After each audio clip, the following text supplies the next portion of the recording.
அடுத்த நிகழ்ச்சிக்கு அன்போடு வரவேற்கின்றோம். கர்நாடகாவில் காவிரியின் குறுக்கே தடுப்பணை கட்டியே தீர்வோம் என ஒற்றை காலில் நிற்கிறது கர்நாடக அரசாங்கம். இந்த நிலையில் தமிழக முதலமைச்சர் ஓ பன்னீர்செல்வம் தீர்மானம் ஒன்றை முன்மொழிய ஏகமனதாக தமிழ்நாடு சட்டமன்றத்தில் அது நிறைவேறியிருக்கிறது. கர்நாடகாவின் இந்த முயற்சியை தடுத்து நிறுத்த வேண்டும் என்றும் கர்நாடகாவுக்கு இது சார்ந்த அறிவுறுத்தலையும் வற்புறுத்தலையும் மத்திய சர்க்கார் வழங்க வேண்டும் என்றும் காவிரி மேலாண்மை வாரியம் மற்றும் காவிரி முறைப்படுத்தும் குழுவை அமைக்க வேண்டும் என்றும் தீர்மானம் முன்மொழியப்பட தமிழ்நாடு சட்டமன்றம் அதை ஏகமனதாக நிறைவேற்றி இருக்கிறது.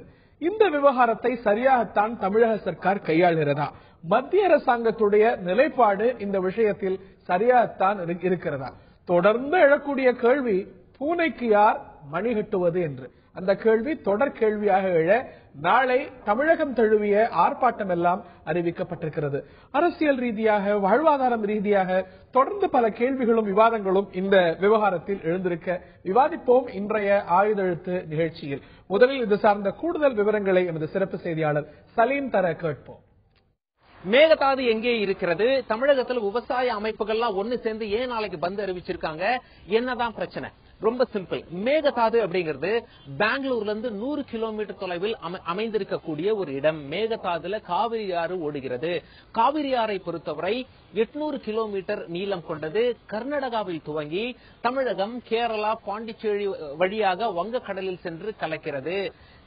காவிரி ஆறு நதிநீர் பங்கீடு தொடர்பான பிரச்சனை தமிழகத்திற்கும் கர்நாடகாவிற்கும் இருந்து வருகிறது. இந்நிலையில மேகதாது அப்படிங்கிற ஒரு இடத்துல கர்நாடகா அணை கட்ட முயற்சி பண்ணிட்டு இருக்காங்க. பட்ஜெட்ல இதுக்காக 25 கோடி ரூபாவும் முதல்ல ஒதுக்கீடு செஞ்சிருக்காங்க. அணை கட்டினா என்ன ஆகும்? தமிழகத்திற்கு ஏற்கனவே வர தண்ணீர் வராது, வரத்து குறையும். வரத்து குறைந்தால் விவசாயம் பாதிக்கும், விவசாயிகள் பாதிக்கப்படுவாங்க. இதனாலதான் விவசாயிகள் கர்நாடகா அணை கட்டக்கூடாது அப்படின்னு சொல்லி நாளைக்கு எல்லாம் ஒன்னு சேர்ந்து பந்த் அறிவிச்சிருக்காங்க. இது ஒரு பக்கம் இருக்கையில தமிழகத்தை பொறுத்தவரை சட்டசபையிலும் இன்று ஒரு தீர்மானம் நிறைவேற்றப்பட்டது. தீர்மானத்தினுடைய முக்கிய நோக்கம் என்ன அப்படின்னா, மத்திய அரசு பிரச்சனையில் தலையிட வேண்டும். தலையிட்டு கர்நாடகத்தை, தமிழகம் ஒப்புதல் இல்லாமலேயே கர்நாடகம் அங்கே அணை கட்டுகிறது, அதை தடுத்து நிறுத்த வேண்டும். இது மட்டுமல்ல, காவிரி மேலாண்மை வாரியம் ஒன்று அமைக்க வேண்டும் அப்படிங்கிறது ஏற்கனவே தீர்ப்பு, அதை விரைந்து அமைக்க வேண்டும் அப்படின்னு சொல்லி தமிழகம் சார்பாக ஒரு கோரிக்கை வைக்கப்பட்டிருக்கிறது. ஏற்கனவே தமிழக முதலமைச்சர் பிரதமருக்கு இது தொடர்பான கடிதம் எழுதியிருக்கார். உச்சநீதிமன்றத்திலும் வழக்கு இருக்கு. ஆனால் பிரதமர் மௌனம் காக்கிறார். இந்த பிரச்சனையை உற்று நோக்கிறவங்க என்ன சொல்றாங்க அப்படின்னா, இப்போ கர்நாடகத்துல காங்கிரஸ் ஆட்சி, மத்தியிலேயோ பாஜக ஆட்சி, மத்திய அரசு ஒருவேளை இந்த பிரச்சனையில் தலையிட்டால் கர்நாடகா எதிராக அமைந்து போச்சு அப்படின்னா, ஏதாவது முடிவெடுக்க வேண்டிய அவசியம் வந்தது அப்படின்னா, ஒருவேளை கர்நாடகாவில் பாஜக ஆட்சியை பிடிக்காமல் கூட போலாம். இதனால கூட ஒருவேளை பிரதமர் மௌனம் காக்கலாம் அப்படின்னு சொல்லி ஒரு சிலர் விமர்சனம் வைத்தாலும் பிரதமர் மௌனம் காத்து வருகிறார். இது ஒரு பக்கம் இருக்கையில விவசாயிகள்லாம் நாளைக்கு தமிழகத்தில் பந்த் அறிவிச்சிருக்காங்க. சரியாகத்தான் கையாளப்படுகிறதா இந்த காவிரி விவகாரம்? தமிழ்நாடு சர்க்கார் அணுகுவது சரியா? மத்திய சர்க்கார் இதில் எடுக்கக்கூடிய நிலைப்பாடும் மௌனமும் சரியா? கர்நாடக சர்க்கார் தொடர்ந்து செய்யக்கூடிய பிடிவாதம் சரியா? இதை விவசாயிகள் அணுகுவது சரியா? பல கோணங்கள்ல கேள்விகள் எழுந்திருக்கின்றன. எதிர்க்கட்சிகள் இதை வைத்து அரசியல் செய்கின்றனவா?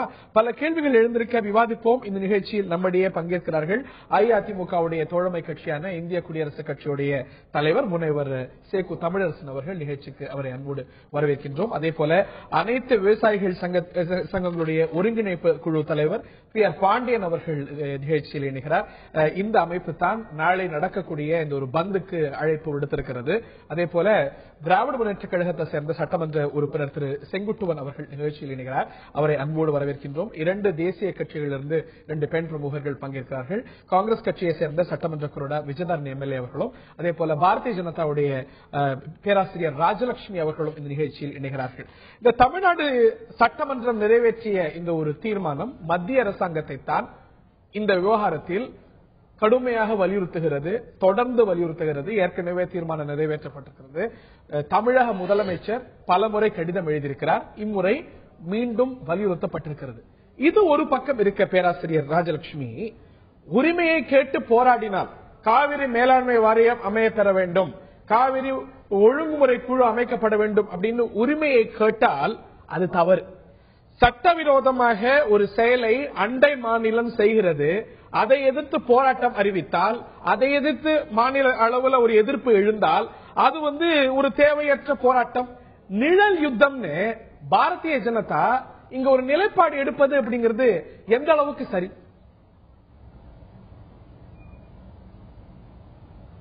என்னுடைய கேள்வி.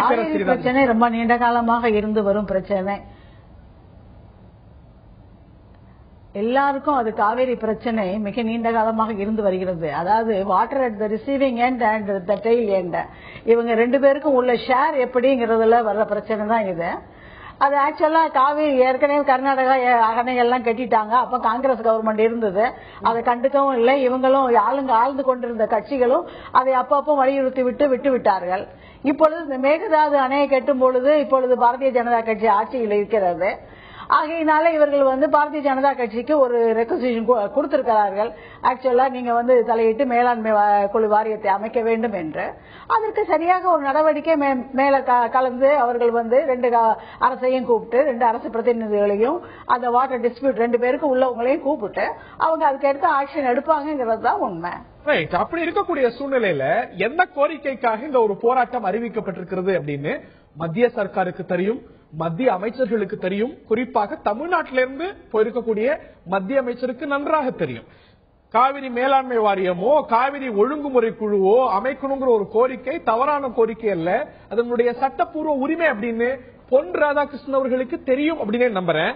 அதே போல கர்நாடகா மேகதாதுல அணை கட்டுவது அப்படிங்கிறது இறுதி ஆணைக்கு எதிரானது, எந்த ஒரு அடிப்படை சட்டத்துக்கும் எதிரானது அப்படின்னு பொன் ராதாகிருஷ்ணன் அவர்களுக்கு தெரிஞ்சிருக்கணும்.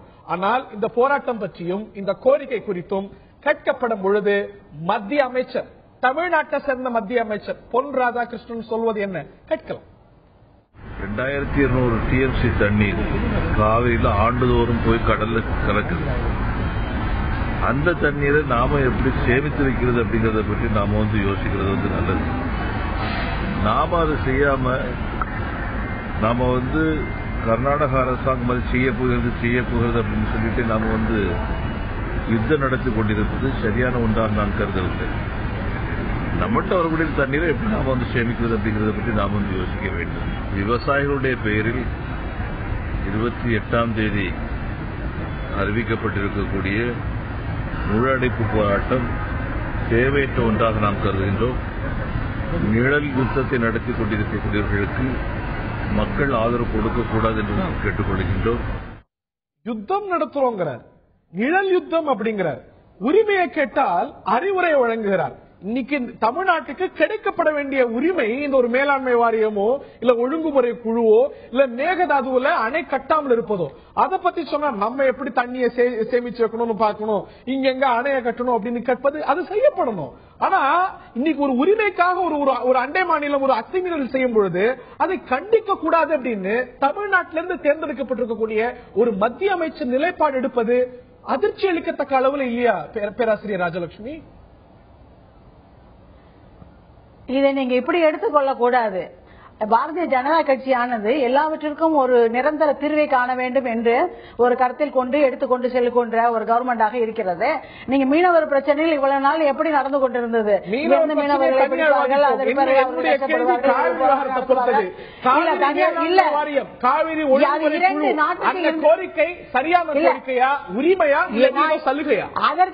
அதற்குதான் அதாவது அதை சரியானதா இல்லையா என்பதை நாம் கருத்தில் கொள்ள வேண்டும். அது அரசு உரியவர்களை வைத்து அதை கவனித்து அதை சொல்லுவார்கள்.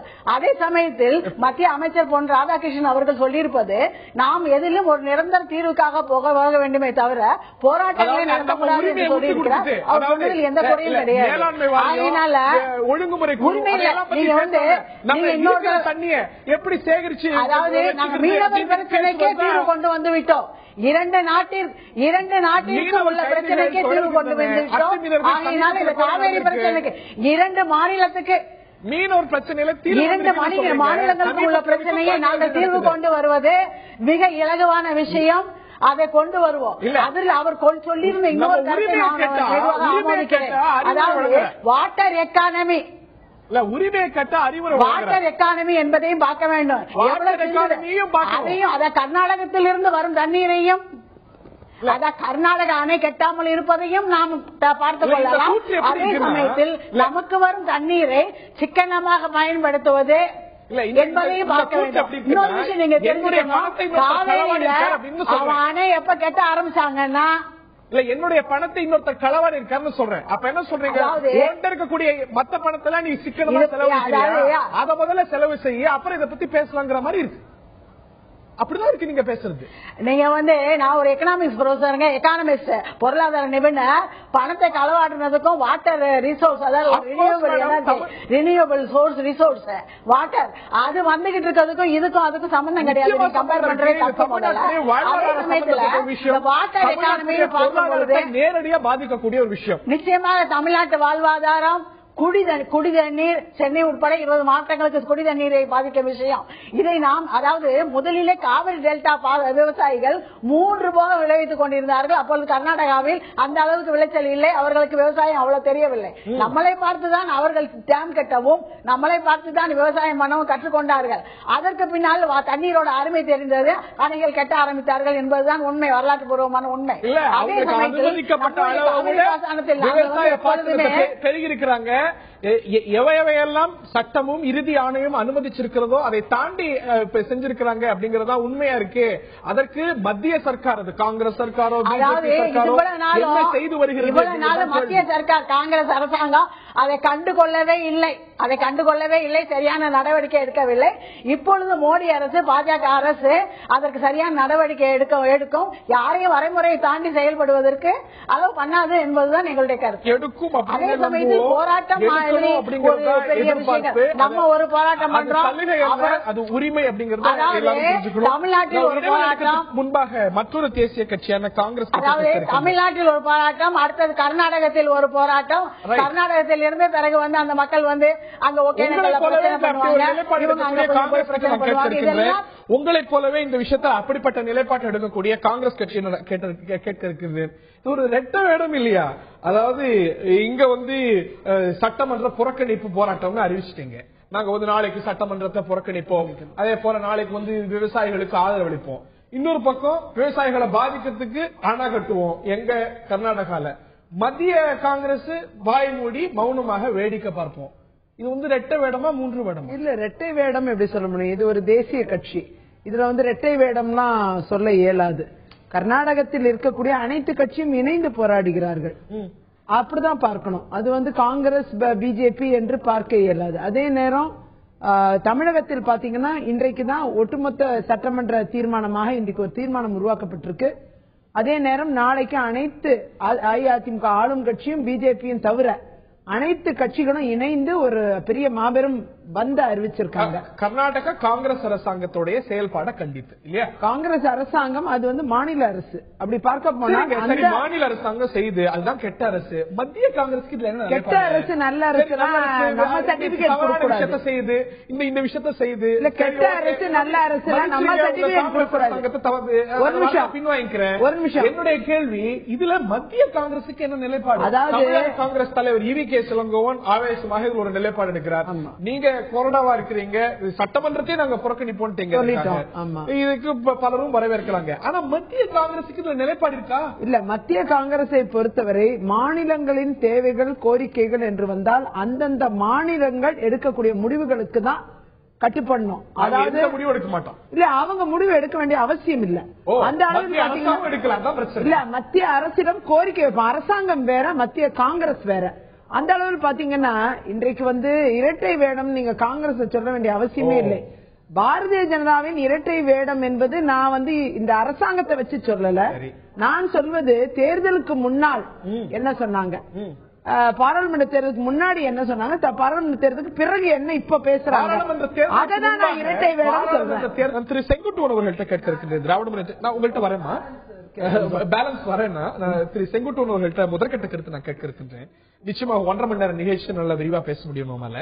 நான் திரு செங்குட்டுவன் அவர்கள்ட்ட கேட்கிறேன், இன்னைக்கு நீங்க சட்டமன்றத்துல இந்த ஒரு தீர்மானத்தை ஆதரிச்சீங்க, ஏகமனதா நிறைவேறியது. அதற்கு பிறகு நீங்க பதிவு செய்த குறை என்ன அப்படின்னா, இந்த ஒரு சர்க்கார் பாருங்க நாளைக்கு சட்டமன்றத்தை நடத்துது, நாளைக்கு பாருங்க விவசாயிகள் எல்லாம் முழு அடைப்புக்கு அழைப்படுத்திருக்கிறாங்க, சட்டமன்றம் மட்டும் வேலை செய்யுது, இது என்ன மாதிரியான ஒரு தகவல் அப்படின்னு. அந்த கோரிக்கையும் கூட ஏற்கப்பட்டு சட்டமன்ற நிகழ்வுகளும் கூட ஒத்தி வைக்கப்பட்டிருக்கின்றன. தீர்மானம் போட்டாச்சு, பல தீர்மானம் போட்டாச்சு, வழக்கு போட்டாச்சு, மீண்டும் வழக்கு போட்டாச்சு, மீண்டும் தீர்மானம் போட்டாச்சு. வேற என்ன செய்ய முடியும் மாநில சர்க்கார்? இல்ல, மாநில சர்க்கார் செய்ய வேண்டிய காரியம் என்ன, இன்னைக்கு இன்று நடந்த சட்டமன்றத்திலே கூட என்னுடைய சட்டமன்றத்தினுடைய துணைத் தலைவர் அண்ணன் துரைமுருகன் அவர்கள் இன்றைக்கு கூட சொன்னார். என்ன சொன்னார் என்று சொன்னால், இன்றைக்கு எல்லா கட்சியை சேர்ந்த சட்டமன்ற கட்சியினுடைய தலைவர்கள் கூட பேசினார்கள். இந்த அரசாங்கம் உடனடியாக தமிழகத்திலே அனைத்து கட்சி கூட்டத்தை கூட்ட வேண்டும், அதுவும் விவசாய சங்க பிரதிநிதிகள் உட்பட அனைவரையும் அழைத்து பேச வேண்டும். அனைத்து கட்சிகளுக்கு பிரதிநிதித்துவம் இருக்கக்கூடிய பரவலா இருக்கக்கூடிய சட்டமன்றம் தீர்மானம் நிறைவேற்றியாச்சு. தீர்மானம் நிறைவேற்றிருக்கீங்க, இல்லன்னு நாங்க சொல்லல. அந்த தீர்மானத்தை நாங்க ஆதரிச்சிருக்கோம், அதுவும் நாங்க இல்லன்னு சொல்லல.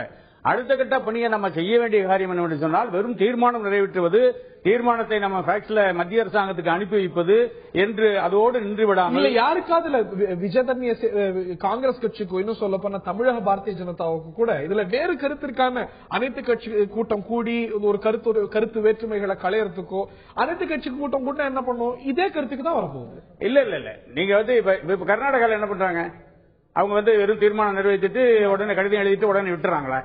நீங்க அந்த அனைத்து கட்சி கூட்டம் கூட்டத்தினால உங்களுக்கு என்ன லாஸ்? ஏன் தமிழ்நாடு அரசாங்கம் அதை செய்ய மறுக்குது?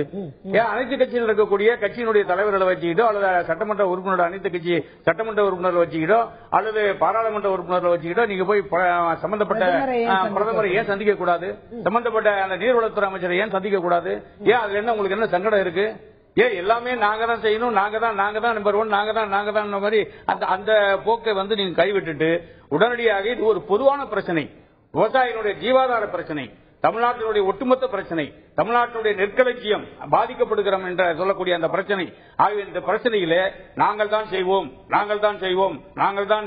என்ற அந்த மனப்போக்கை விட்டுவிட்டு அனைத்து கட்சிகளையும் செய்தால் என்ன பலன் வந்தா போதுமே, அப்படி நீங்க யார் செய்தால் என்ன பலன் வந்தால் போதும். இன்னைக்கு சட்டமன்றத்தில் எல்லா கட்சியும் மாதிரி ஆயிடும்.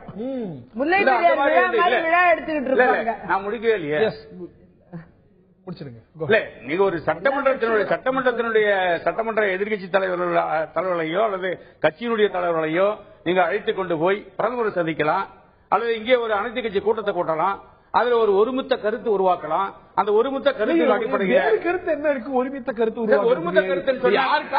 நீங்க வெளியே உட்கார்ந்துட்டே நீங்க தனிப்பட்டிலேயே என்னுடைய கருத்து என்னன்னு சொல்லி நீங்க எப்படி யூகம் பண்ண முடியும்? நீங்க காவிரி மேலாண்மை வாரியம் அமைப்பெறணும் அப்படிங்கறது திமுகவுக்கு மாற்று கருத்து இருக்கா? மாற்று கருத்து இருக்கா? என்ன வேற்றுமை? எங்களை கூப்பிட்டு அனைத்து கட்சிகளை கூப்பிட்டு விவசாயிகளுக்கு என்ன உங்களுக்கு என்ன நட்டம்? நான் உங்கள்கிட்ட வரதுக்கு முன்னாடி நிச்சயமா சம்பந்தப்பட்ட ஒரு சின்ன விஷயம் சொல்றேன். இது யாரும் முரண்பட வேண்டிய அவசியமே கிடையாது. இன்னைக்கு ஆளுகிற கட்சி எதிர்கட்சி எல்லாமே ஒத்த கருத்தோட காவிரி பிரச்சனை அணுகிற நிலை உருவாகிடுச்சு. அதெல்லாம் மாறுபட்ட கருத்து கிடையாது. இன்னைக்கு காலையில துரைமுருகன் தான் நாளைய தினம் சட்டமன்றத்தை ஒத்தி வைக்கன்னு கேட்டாரு. இப்போ ஒத்தி வச்சுட்டாங்க, நாளைக்கு சட்டமன்றத்துக்கு விடுப்பு கொடுத்துட்டாங்க. அப்ப சொல்லப்படுகிற செய்தியை ஆளுங்கட்சி ஏற்றுக்கொள்கிறது, சொல்லுகிற நிலையை எதிர்கட்சியும் உருவாக்கியிருக்கு. இப்ப அடுத்த விஷயம் என்னன்னா, அனைத்து கட்சி தலைவர்களோட ஏன் போகணும் அப்படின்னு வலியுறுத்தப்படுதுன்னா, பாராளுமன்றத்தில் இருக்கிற தமிழ்நாட்டிலிருந்து 39 பேர்ல 37 பேர் அண்ணா திராவிட முன்னேற்ற கழகத்தை சார்ந்தவங்க, 2 பேர்ல ஒருத்தர் பிஜேபி, ஒருத்தர் பாமக. 39 பேரும் ஒத்த கருத்தோட கடந்த 6 மாசமா 2 முறை நடந்திருக்கிற பாராளுமன்றத்தில் தொடர்ந்து பேசியிருக்கிறாங்க. பாராளுமன்றத்திலே பேசப்பட்டு கூட பாரத பிரதமர் மதிப்பளிக்காத நிலையில மீண்டும் பாராளுமன்ற உறுப்பினர்கள் மட்டும் எடுத்த முடிவை தவறு என்று விமர்சிக்க வேண்டும் என்கிற அடிப்படையில் நான் சொல்ல, எடுத்த முடிவை நாங்கள் வரவேற்கிறோம். நேற்றைய தினம் பாராளுமன்ற முதலமைச்சரை நாங்கள் சந்தித்து மனு கொடுத்து விரிவாக அவரோடு ஆலோசனை செய்கிறோம். அவரே எங்களுக்கு அனுமதி கொடுத்து அழைத்து பேசுகிறார். அனைத்து கட்சி கூட்டத்தில் எடுக்கப்பட்ட முடிவை அவரிடத்தில் அளிக்கிறோம். ஒவ்வொரு தீர்மானத்தின் மீதும் அவர் கருத்து பரிமாற்றம் செய்து கொண்டார். உரிய முறையில் பரிசீலிப்பாக சொன்னார். நான் வந்த ஒரு 2 மணி நேரத்துக்குள்ளாகவே டெல்லியில உச்சநீதிமன்றத்திலே ஒரு வழக்கு பதிவு செய்யப்பட்டிருக்கு சொன்னாங்க. நான் அந்த இடத்துல அவரிடத்துல சொன்னேன், நீங்க பதிவு செய்த வழக்கு விசாரணைக்கு வராமல் நிலுவையில் இருக்கிறது. அந்த வழக்கின் மீது நாங்கள் ஒரு வழக்கு தொடர வேண்டும் என்று சொன்னால் நான் உட்பட தமாக உட்பட பலர் அந்த வழக்கை தொடர்வதற்கான முயற்சி எடுத்திருக்கிறோம். ஆனால் ஒரு அச்சம் வருகிறது வழக்கறிஞர்கள் மத்தியில், தமிழக அரசு போடப்பட்ட வழக்கு ஏன் நிலுவையில் இருக்கிறது? ஏதேனும் வழக்கில் சிரமங்கள் இருக்குமேயானால் நாம் தொடர்கிற வழக்கு என்ன அச்சம் இருக்கு? சட்ட ரீதியான அணுகுமுறை போது நான் சொல்ல முடியாது. ஏன்னா சட்ட வல்லுநர்கள் சரியா கையாளுறாங்க ஏன் இருக்குங்கிற ஒரு சந்தேகம், அதன் மீது ஒரு வழக்கு, ஒரு ஜீவாதார பிரச்சனை ஒரு முற்று பெற வேண்டும், ஒரு தீவிரமாக போயிட்டு இருக்கு. இந்த நேரத்தில் அரசோட வழக்கையே நம்ம துரிதப்படுத்துங்கிற விஷயத்தை நேற்று வலியுறுத்தி சொன்னோம். நாங்க வந்த பிறகு உடனடியாக வேற ஒரு வழக்கு பதிவு செய்யப்பட்டிருக்கு. ஏன் அந்த வழக்கு நிலுவை இருந்தது, ஏன் அடுத்த வழக்கு பதிவு நாங்க அப்படின்னு நம்ம சட்ட உள்ளத்துக்குள்ள நம்ம போக வேண்டிய அவசியம் இல்லை. எது பாசிட்டிவா இருக்குமோ அதை அரசாங்கம் செஞ்சிருக்கலாம், அது நமக்கு ஒன்றும் ஆட்சேபம் இல்லை. இன்னைக்கு உடனடியாக சட்டமன்றத்தில் நாங்க சொன்ன அடிப்படையில் தீர்மானங்கள் நிறைவேற்றப்பட்டிருக்கு. எங்களுடைய கோரிக்கையை முழுமையை ஏற்றிருக்கிறாங்க. ஆளுகிற கட்சிக்கு எதிர்கட்சி கோரிக்கை வைத்து அது ஏற்றப்பட்டிருக்கு, நாங்களும் கோரிக்கை வச்சிருக்கோம், ஏற்றிருக்கிறோம். இப்ப சட்டமன்றமும் நாளைக்கு விடுபடப்பட்டிருக்கு. நாங்க கேட்கறது என்னன்னா 37+2 39 பாராளுமன்ற உறுப்பினர் தொடர்ந்து பாராளுமன்றத்தில் குரல் கொடுத்து கேட்காத போது, பாராளுமன்றம் தான் சட்டத்தை நிறைவேற்ற அமைப்பு, பாராளுமன்றம் தான் எல்லாத்துக்கும் பொறுப்பான அமைப்பு, அதை கேட்காத போது வேற யார் கேட்கணும்? அனைத்து கட்சிகளையும் ஒருங்கிணைத்து போகிற போது ஒரு அரசியல் முக்கியத்துவம் கிடைக்கும். அமைப்புகளும் கோர்றாங்க, எதிர்கட்சிகள் மட்டும் கோரினா ஏதோ ஒரு அரசியல் காரணத்துக்காக செய்யறாங்க அப்படிங்களா? என்ன இழந்து விட போகிறோம், என்ன இழப்பு ஏற்பட்ட போது இன்னைக்கு இதற்கு முன்னுதாரணங்கள் இல்லாம இல்ல. நீங்க கர்நாடகாவில் எல்லா கட்சியும் ஒன்னு போராடுற போது நம்ம கட்சி அமைச்சர்கள் போறாங்க. கேரளா கூட அப்படித்தானே, கர்நாடகா மட்டும் கிடையாது, கேரளாவிலேயும் அனைத்து கட்சிகளும் ஒருங்கிணைந்து போராடுகிற போது தமிழ்நாடு சர்க்கார் அதை ஏன் ஏற்றுக்கொள்ளக்கூடாது? அப்படி ஏற்றுக்கொள்ள கூடாத ஒரு பரிந்துரையா அது? மேலெழுந்து வாரியா பாக்குறப்போ இந்த கேள்வி ரொம்ப நியாயமான கேள்வியா தான் தெரியும். அந்த நியாயத்துல யாருக்கும் மாறுபட்ட கருத்து இல்ல. ஆனா இது தொடர்பான நடவடிக்கைகள்ல அண்ணா திராவிட முன்னேற்ற கழகத்தினுடைய பங்கு, அதிலும் குறிப்பா அதனுடைய பொதுச் செயலாளர் மக்களின் முதல்வர் அம்மாவினுடைய பங்கு எந்த அளவுக்கு ஆழமான உறுதியான போராட்டம் நிறைந்த ஒரு பங்குன்றத விவசாயிகள் ஒருபோதும் மறுக்க மாட்டாங்க. தமிழக மக்களும் எல்லாம் தெரிந்திருக்கிற ஒரு உண்மைதான். இந்த மேகதாது அணை கட்டுகிற செய்தி 2 ஆண்டுகளுக்கு முன்னால முதல்ல தொடங்கியது. அந்த தொடங்கிய போதே தமிழக சட்டப்பேரவையில எதிர்க்கட்சிகள் எல்லாம் ஒரு கவன ஈர்ப்பு தீர்மானத்தை கொண்டு வந்தது. அந்த கவன ஈர்ப்பு தீர்மானத்துக்கு பதிலளித்து முதலமைச்சர், அதாவது அப்ப முதலமைச்சர் புரட்சி தலைவி அம்மா 2 ஆண்டுகளுக்கு முன்னாடி 2012 மார்ச் அப்பவே அவங்க என்ன பதில் சொன்னாங்கன்னா, மேகதாது அணை கட்டுவதற்கு ஒருபோதும் தமிழக அரசு அனுமதிக்காது, அப்படி ஒரு சூழ்நிலையை நிச்சயம் 2 ஆண்டுகளுக்கு முன்னால. இப்ப இன்னைக்கு நிதி ஒதுக்கியாச்சு,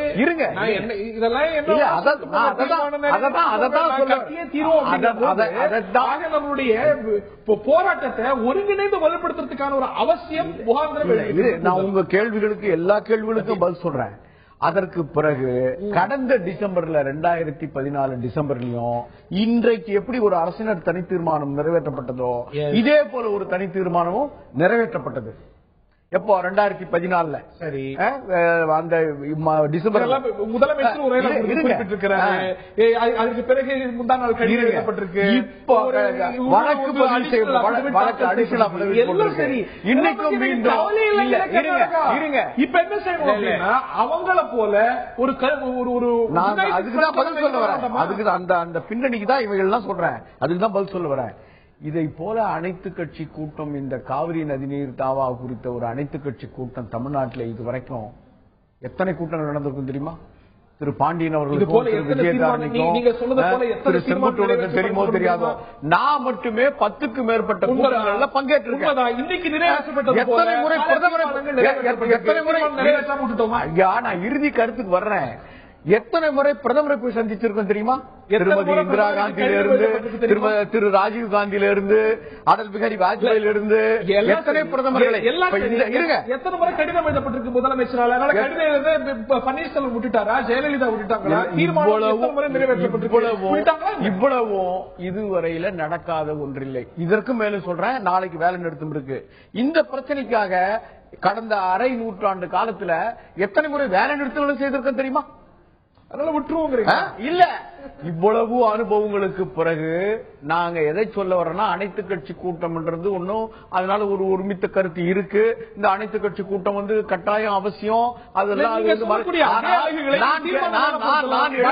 நான் எழுப்புகிற கேள்வி, நீங்க இதுல என்ன பிரச்சனைன்னா, இந்திய தேசிய காங்கிரஸ் கட்சியா கர்நாடகாவில் ஒரு நிலைமை, தமிழ்நாட்டில் ஒரு நிலைமை, பாரதிய ஜனதா கட்சியா தமிழ்நாட்டுல ஒரு நிலைமை, கர்நாடகால ஒரு நிலைமை, அதிமுக கம்யூனிஸ்ட் கட்சியா கர்நாடகால கம்யூனிஸ்ட் கட்சியா கர்நாடகால ஒரு நிலைமை, தமிழ்நாட்டுல ஒரு நிலைமை, மார்க்சிஸ்ட் கம்யூனிஸ்ட் கட்சியா கர்நாடகால ஒரு நிலைமை, இங்க ஒரு நிலை.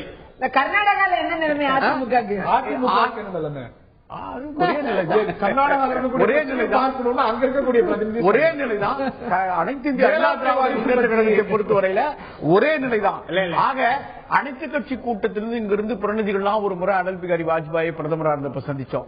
அவர் என்ன பண்ணாருன்னா, இப்ப நான் சொல்றேன் இந்த நகைச்சுவைய, உங்களுக்கு நான் காவிரியில தண்ணீர் கொடுக்கறதுக்கு முடியாது, காஃபி கொடுக்குறேன்னாரு. உட்கார்ந்த உடனே காஃபி கொடுக்குறேன்னாரு. அதே போலதான் என்ன சொல்ல வர்றேன், இறுதியா நான்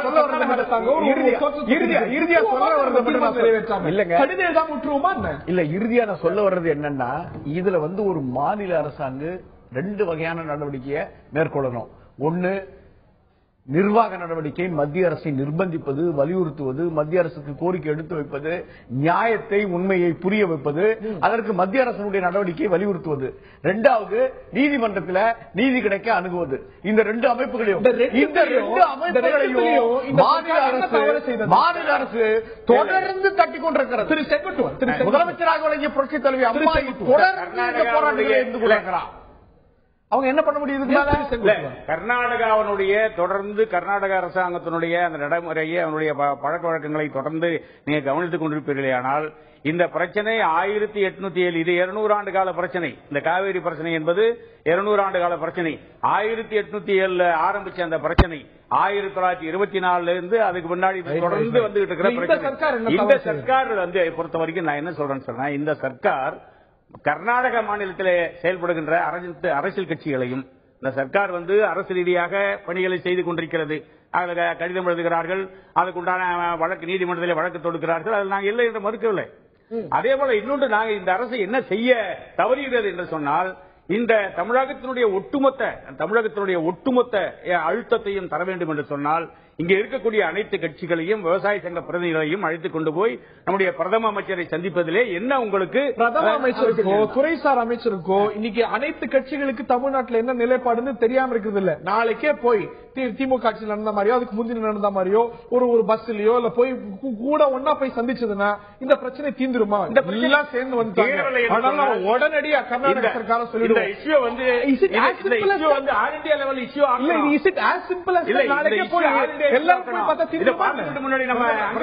பிரதமராக நரசிம்மராவ் இருந்த போது காலையில் எங்களை சந்தித்தார், மாலையில் கர்நாடக கட்சி தலைவர்களை சந்தித்தார். அவ்வளவுதான். இல்ல அது மட்டுமே தீர்வு. அனைத்து கட்சியினுடைய அரசியல் நிர்பந்தம் மத்திய அரசாங்கத்துக்கு தருவதுதான் இதுல ஒரு சரியான முடிவாக இருக்கும். ஆகவே அரசியல் நிர்பந்தம், அந்த நிர்பந்தத்தை செய்கிறது. இது கேள்வி. இந்த முழு அழைப்புக்கு அழைப்பு எடுத்திருக்கிறீங்க. இதை யாரை எதிர்த்து செய்றீங்க? முழு அடைப்பு மிக வெளிப்படையாக அனைத்து கட்சிகளும் ஒருங்கிணைத்து முழு அடைப்புக்கு அழைப்பு கொடுத்திருக்காங்க. அது விவசாய சங்கம் கொடுக்கல அந்த அழைப்பு. சரி, இதனால பாதிக்கப்படுறது யார்? இது கர்நாடகாவுடைய செயலை கண்டித்து, மத்திய சர்க்காரை கண்டித்து பாதிக்கப்படுறது யார்? உங்களுக்காக குரல் கொடுக்கக்கூடிய, உங்கள் பக்கம் இருக்கக்கூடிய தமிழக மக்கள். நீங்க சில நேரங்கள்ல தேவை போராட்டம்னு வந்துருச்சு, புரட்சின்னு வந்துருச்சு, போர்னு வந்துட்டுனா நாட்டை பாதுகாக்கிறதுக்கு தான் அந்தந்த ராணுவம் நிற்கும். அதுல இழப்புகள் வரும். நீங்க போய் நீங்க போராட்டம் பண்ணுங்க, அது கர்நாடக சட்டசபையை முற்றுகிடுங்க, டெல்லிக்கு போங்க. இன்னைக்கு உங்களுடைய கோரிக்கையில இருந்து துளி மாறுபாடு கிடையாது தமிழ்நாட்டில் இருக்கக்கூடிய எந்த பெரும்பான்மை கட்சிக்கோ இல்ல மக்களுக்கோ. நீ இது கடை அடைப்பேன், பஸ் ஓடாது, ரயில் ஓடாதுன்னா பாதிக்கப்படுது. யாரையுமே கட்டாயப்படுத்தி சொல்லலையே. இந்த மாதிரி ஒரு பிரச்சனை இருக்கு, இது நிர்பந்தமான சூழ்நிலை. 5 கோடி மக்களுடைய வாழ்வாதாரம் பறி போயிடும், குடிநீர் ஆதாரம் போயிடும், கிட்டத்தட்ட 25 லட்சம் ஏக்கர் நிலப்பரப்பு சுத்தமா அழிஞ்சு போயிடும், மக்கள் அகதிகளாக வெளியேறணும், உணவுக்கு வழி இல்லாம போகும், பஞ்சம் பட்டினி வரும், தற்கொலைகள் நிகழ்ந்து கொண்டிருக்கிறது அப்படின்னு சொல்ற ஒரு நெருக்கடியான நிலையில ஒரு அரசாங்கம் இன்னும் இருக்கிறதையும் நான் பறிச்சு விடுவேன், ஒரு மாநிலத்தையே அழிச்சு விடுவேன்னு அணைய கட்ட தோங்குற போது கர்நாடக அரசாங்கம் கர்நாடகத்துல போய் போராடுறதுக்கு திறமை இருந்தா நாங்க மத்திய அரசு கோரிக்கை வைக்க மாட்டோம். இந்திய அரசினுடைய ஜனநாயக உரிமை இருக்கு, இந்திய அரசு அரசியல் போராட்டம் டெல்லியிலையும் நம்ம போராடி, எல்லையில போய் போராடுங்க, டெல்லியிலையும் போராடியாச்சு, எல்லையிலையும் போராடியாச்சு. எல்லாம் முடிச்சிட்டு மத்திய அரசோட கவனத்தை ஈர்ப்பதற்காக ஒட்டுமொத்த தமிழகமும் நாங்கள் ஒரு நாள் எங்களை வருத்திக் கொண்டு இந்த போராட்டத்தை நடத்துகிறோம் என்பதை உறுதிப்படுத்துவதற்காக மத்திய அரசுக்கு ஒரு அழுத்தம் கொடுப்பதற்கான போராட்டம். இது மத்திய அரசை வலியுறுத்துகிற போராட்டம். கண்டனத்தை ஒட்டுமொத்த தமிழகமும் நாங்கள் கடையெடுப்பு செய்து ஒரு நாள் வருந்தி கர்நாடகத்தில் கடையெடுக்கிறதுனால பார்மசி ஷாப்ஸ் எல்லாம் மூடுறதுனால பாதிக்கப்படுறது உங்களுக்காக குரல் கொடுக்கக்கூடிய மக்கள். ஏன் அவங்க ஒரு நாள் பாதிக்கப்படும்? மக்கள் கூடி எங்களுக்கு பாதிப்பு வந்திருக்கிறது, எங்களுக்கு துணை நில்லுங்கள், ஒரு எதிர்ப்பை பதிவு செய்யுங்கள் என்று மக்கள் வேண்டுகோள் விடுகிறார்கள். அதை ஏற்று அவர்கள் அழைத்திருக்கிறார்கள். யாரையும் கட்டாயப்படுத்தி டெல்டா பகுதி மக்கள் பாதிக்கப்படுறாங்களோ அதனால மற்ற எந்தெந்த பகுதி? இது தவறான கேள்வி. இது ஒட்டுமொத்த தமிழகத்தினுடைய வாழ்வாதாரம். 22 மாவட்டங்கள் திருநெல்வேலியில இருக்கிறவங்களோ திருவள்ளூர்ல இருக்கிறவங்களோ உங்களுடைய கோரிக்கையில வேற கோரிக்கை கொண்டு இல்ல. நீங்க சென்னையில இருக்கிறவங்களுக்கு வேற கோரிக்கை இல்ல. காவிரி மேலாண்மை வாரியம் அமைக்கப்படணும், டெல்டா விவசாயிகள் பாதிக்கப்படக்கூடாது அப்படின்னு. நீங்க ஏன் இங்க இருக்கக்கூடிய மக்கள் பாதிக்கப்படணும்னால? இங்க இருக்கிற மக்கள் குடிநீர் ஒரு நாள் பஞ்சம் ஏற்பட்டாலும் மக்களுக்கு குடிநீர் கிடையாது, வாழ்வாரமே பாதிக்கப்படும். இந்த மக்கள் என்னைக்கு அந்த குடிநீர் காவிரியை நம்பிதான் இருக்கிறோங்கிறது என்னைக்கு அவங்க உணர போறாங்க? அப்ப நம்மளுடைய உரிமைகளை நம்மளோட உரிமைகளை நம்ம தான் போராடி பெற்றிருக்கிறோம். போராடாம இந்தியாவில் எந்த ஒரு உரிமையும் பெறவில்லை. காந்தியே போராடி தான் சுதந்திரம் வாங்கி கொடுத்திருக்கிறார். காந்தி போராடுறது தப்புன்னு நடத்திருந்தாருன்னா இன்னைக்கு சுதந்திரம் வாங்கி இருக்க முடியாது. நிச்சயமா போராடுறது. ஆகவே காந்திய வழி போராட்டம், அறவழி போராட்டம் சில இழப்புகளை சந்தித்துத்தான் ஆக வேண்டும். ஆகவே காவல்துறை ஒரு சட்ட ஒழுங்கு பிரச்சனை வருகிறது என்றால் ஒரு காலகட்டத்தில் லத்திச்சார்ஜ் செய்ய வேண்டிய அவசியம் இருக்கிறது, ஒரு காலகட்டத்தில் துப்பாக்கி சூடு நடத்த வேண்டிய அவசியம் இருக்கிறது. ராணுவமே சில நேரங்களில் அண்டை நாடு பாதிப்பாக இது போன்ற பல போராட்டங்களுக்கு அரசியல் கட்சிகள் ஆதரவு தருவது புரிதல்ல. அப்படி இருக்கும்பொழுது அதிமுக இவங்க கூட்டியிருக்கக்கூடிய அனைத்து கட்சி கூட்டத்திலேயோ இல்லாட்டி நாளைக்கு அறிவித்திருக்கக்கூடிய போராட்டத்திலேயோ ஏன் பங்கேற்காத அதிமுகவுக்கோ அதனுடைய பொதுச் செயலாளர் புரட்சி தலைவி அம்மாவுக்கோ இந்த கோரிக்கையில விவசாயிகள் இப்ப கோரிக்கை அதிகம் வைத்துக் கொண்டிருக்கிற அந்த கோரிக்கையிலும் மாறுபட்ட கருத்தே இல்ல. சரி, அவர்களுக்கு அதுல முழு ஆதரவு உண்டு. சரி, ஆனா இந்த அரசுக்கு பெரும் கடமைகள் இருக்கிறது. இப்ப வேலை நிறுத்தம் என்பது அது ஏற்கனவே நீதிமன்றத்தில் ஒரு தீர்ப்பு அப்படியே நடைமுறையில் இருக்கு. அது நாடறிந்த நிர்வாகம் அறிந்த ஒரு செய்தி. வேலை நிறுத்தத்தை எப்படி இருக்கணும், வேலை நிறுத்தத்துக்கு எப்படி வேலை நிறுத்தம் என்னென்ன தொல்லைகள் விளைவிக்கும், அரசாங்கத்துடைய பொறுப்பு என்னன்னு ஒரு நீதிமன்ற தீர்ப்பு இருக்கு. அதெல்லாம் வந்து அரசாங்கத்துக்கு அந்த கடமைகள். ஜெயலலிதா பத்தி ஒரு தீர்ப்பு வருது, அன்னைக்கு நீங்க சாலையில வரலையா? இது ஜெயலலிதா தீர்ப்பு வந்த போது அதிமுக சாலைக்கு வரலையா? அது உணர்வுடைய கொந்தளிப்பு. அது வந்து இது அறிவிக்கப்பட்ட வேலை நிறுத்தம். நீங்க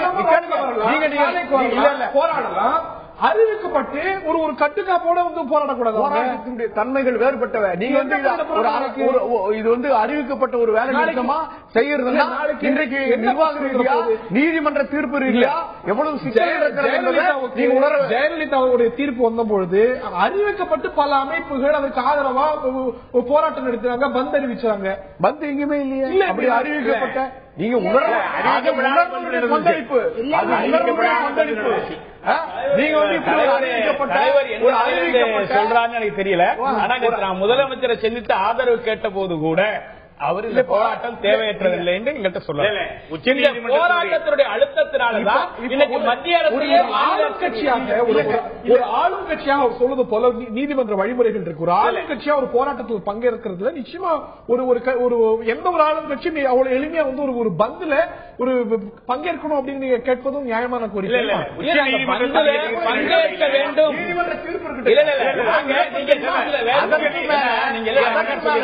காந்தியை சொன்னாங்க, காந்தி காலத்திலே நேதாஜி போராட்டம், பகத்சிங் போராட்டம், அரசாங்கம் பந்திலே கலந்து கொள்ளக்கூடாது என்பது உச்ச நீதிமன்றத்தினுடைய தீர்ப்பாக இருந்தாலும் நீங்கள் அரசு கலந்துக்க வேண்டாம், நீங்க உங்க கட்சியை கலந்து வைங்க.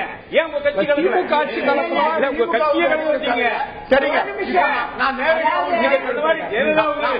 கொடுக்கும்போது நீங்க ஒட்டுமொத்த பந்து பண்ணீங்கல்ல. இல்ல ஒரு விஷயம், ஒரு தனிநபருக்காக வந்து போராட்டம் நடத்துவாங்க, மறியல் பண்ணுவாங்க ஆளுங்கட்சி. அன்னைக்கு அது ஆளுங்கட்சி தான். ஆனால் ஒட்டுமொத்த விவசாயிகளுக்காக நாம் அறிவித்த ஒரு போராட்டம், ஜனநாயக முறையில் காந்திய முறையில் ஒரு போராட்டம் நடத்துகிறோம் என்றால் அதற்கு ஆதரவு ஆளும் கட்சியாக ஆதரவு தர வேண்டும். அதுதான் சரியான ஒரு நடைமுறை. ஒரு டி.கே. ரவிங்கிற ஒரு அதிகாரியோடைய இதுல சிபிஐ என்கொயரியை கர்நாடக அரசாங்கம் செய்ய மாட்டேங்குது. சோனியா காந்தி தலையிடுகிறார். உடனே கேட்கிறார், சித்தராமையா. அது போல இப்படி பிடிவாதம் பிடிக்குது கர்நாடக சர்க்கார்.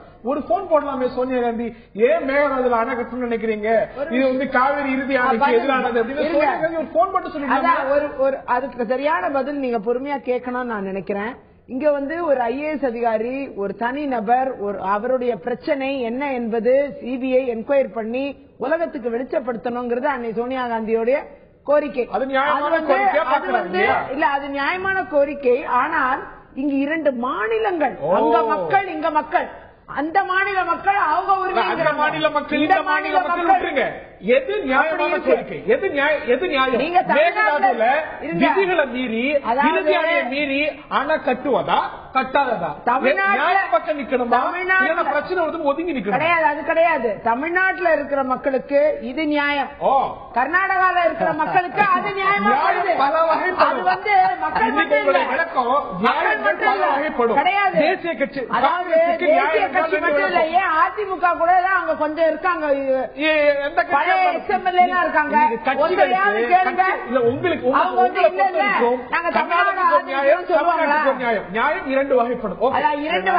அப்படி சொல்லக்கூடாது. அதாவது நியாயம் என்பது எவ்வாறு இருக்க வேண்டுமானா சொன்னீங்க, இந்த விஷயத்துல அவங்களுக்கு அது நியாயம், நமக்கு இது நியாயம்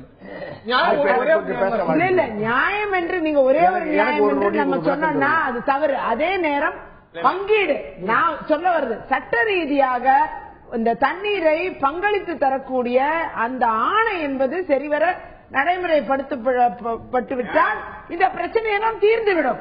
அதே நேரம் நீங்க பாத்தீங்கன்னா எங்களுடைய ஆட்சி முடிகிற காலத்துலதான் அந்த ஆணை முழுமையா நடைமுறைக்கு வந்து அந்த நீங்க சொன்னீங்க டெம்பரரியா அமையுங்கன்ட்டு, அன்னைக்கு சுப்ரீம் கோர்ட்டோட பார்வையில இருக்கக்கூடியதுனால டெம்பரரியா அமைக்கணும் சுப்ரீம் கோர்ட். காங்கிரஸ் சர்க்கார்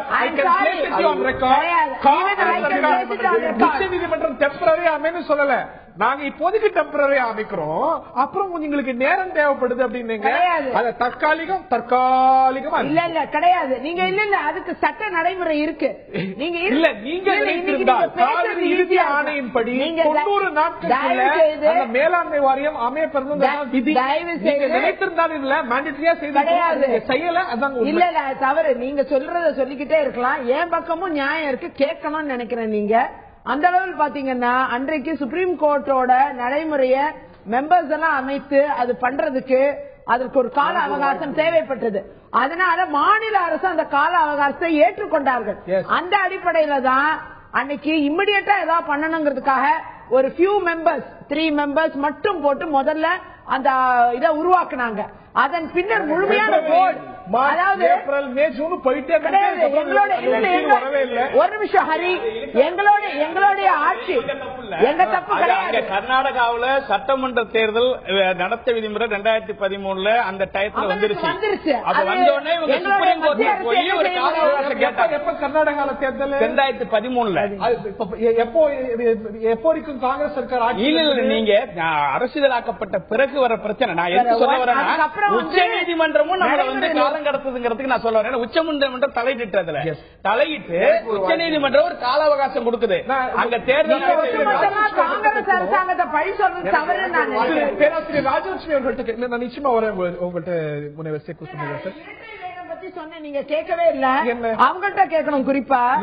அதாவது பாரதிய ஜனதா என்ன செய்கிறதா, இங்க பாராளுமன்ற தேர்தலுக்கு முன்னாடி தமிழ்நாட்டில் நடந்த பிரச்சாரங்கள் எவ்வளவு வலிமையா பண்ணாங்க. ஆனா இன்னைக்கு குறைஞ்சபட்சம் அவங்களோட இசைவை தெரிவிக்கிற நிலைப்பாடு எடுக்கக்கூடிய பொன் ராதாகிருஷ்ணன் உட்பட காங்கிரஸ் சர்க்கார் தமிழ்நாட்டை ஏமாற்றியது அப்படின்னு அப்படி குற்றச்சாட்டு வச்ச நீங்க இது வரைக்கும் காவிரி மேலாண்மை வாரியத்தை அமைக்கல. அமையறதுக்கு எந்த சட்டப்பூர்வ தடையும் இல்லாத போது அது எங்களுடைய பரிசீலனை இல்லை அப்படின்னு துறை அறிவிக்கிறது. இது சார்ந்த துறை மத்திய துறை அறிவிக்கிறது.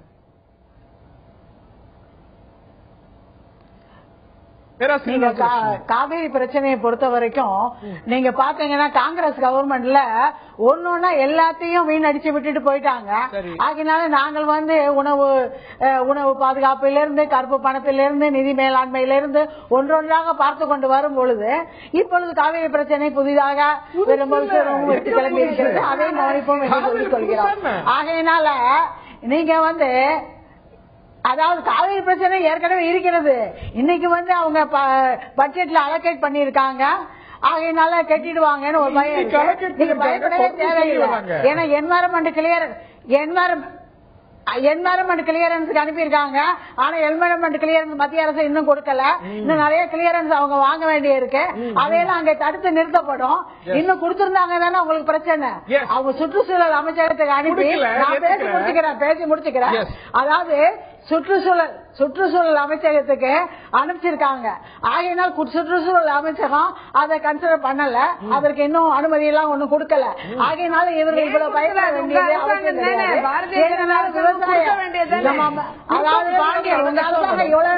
இவ்வளவு நாள் வீடு எடுத்து வச்சிருக்கீங்க. அதாவது நாங்க தான் எல்லாத்தையும் பண்ணிக்கொண்டு வருகிறோமே, எல்லாமே சரிவர செய்கிறோம். விஜயதாரணி கொஞ்சம் பொறுமையா இருங்க. நீங்க பேசும்போது நான் பொறுமையா இருந்தேன். அதே சமயத்தில் ஒன்றொன்றாக தான் செய்து கொண்டு வருகிறோம்.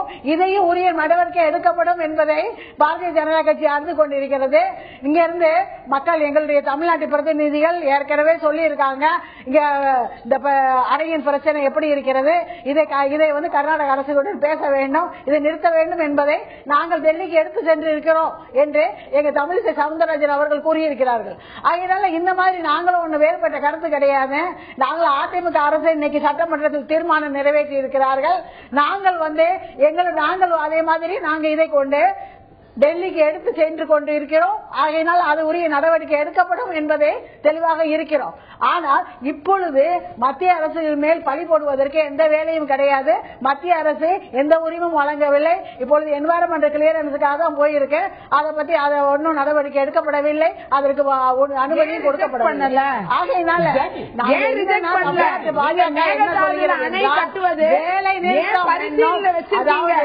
அதை ரிஜெக்ட் பண்ணலாம்ல, ரிஜெக்ட் பண்ணலாம்ல, அதுக்கு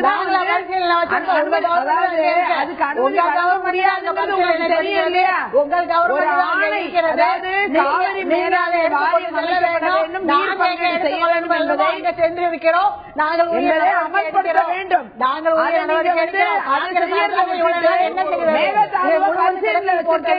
இன்னைக்கும் தொட்டில இங்க ஆட்டுவது மாதிரி பண்ணி கொண்டிருக்கிறார்கள். ஆகையினால கர்நாடகாவில் முதலில் அதை சரி பண்ணுங்கள். உங்களுக்கு தேவையான தண்ணீரை எடுத்துக் கொள்ளுங்கள். மீது தண்ணீர் தமிழகத்துக்கு உரியது என்று நீங்கள் அழுத்தமாக சொல்லுங்கள். இதைதான் உங்களிடம் எதிர்பார்க்கிறோம். நீங்கள் சொல்ல வேண்டும். நீங்கள் ஆளு மாநிலத்தில் அதை எதிர்த்து வைக்க வேண்டும். உங்களுடைய கர்நாடக அரசு சொல்ல வேண்டும். அவருடைய பட்ஜெட்டில் அலோகேட் பண்ணுவதற்கு நீங்கள் அனுமதிக்க கூடாது. கேள்வியெல்லாம் ஜெகதீஷ் ஷெட்டர் முதலமைச்சராக இருந்த போது காங்கிரஸ்காரர் மாதிரி கொஸ்டின் எல்லாம் கேட்கீங்களே.